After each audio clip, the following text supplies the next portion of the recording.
चला तर आज बनवूया वामचा हिरवा रस्सा. कांदा, टमाटा, कोथिंबीर, हिरवी मिरची आणि पुदिना टाका या मिक्सरच्या भांड्यात. त्यानंतर ते जिरे 2 चमचे, दालचिनी 5 लवंग आणि थोडंसं पाणी टाका. पाणी टाकल्यानंतर त्यात अद्रक लसणाची पेस्ट टाका आणि ते चांगलं ग्राइंड करून घ्या बारीक. त्या झाल्यानंतर वाम स्वच्छ धुवून घ्या. मीठ टाकू ती साईडला ठेवा. या कढईमध्ये 3 ते 4 चमचे तेल टाका. तेल टाकल्यानंतर त्यात थोडंसं हिंग टाका. हिंग टाकल्यानंतर जो मसाला वाटलेला आहे तो त्या तेलात सोडा.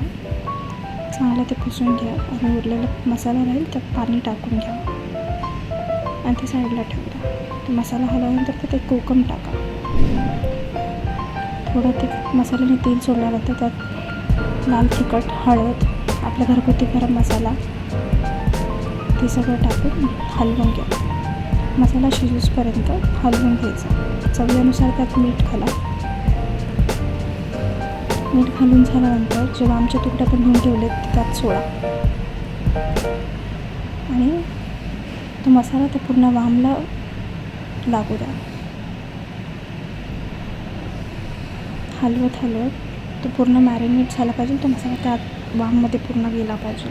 नंतर जे पाणी आपण मिक्सरच्या भांड्यात टाकलं होतं तेच पाणी आपण त्यात टाकणार आहोत, कारण ते मसाला उरलेला राहतो त्याला. चांगलं हलवून घेतल्यानंतर हे तुमची मस्त झणझणीत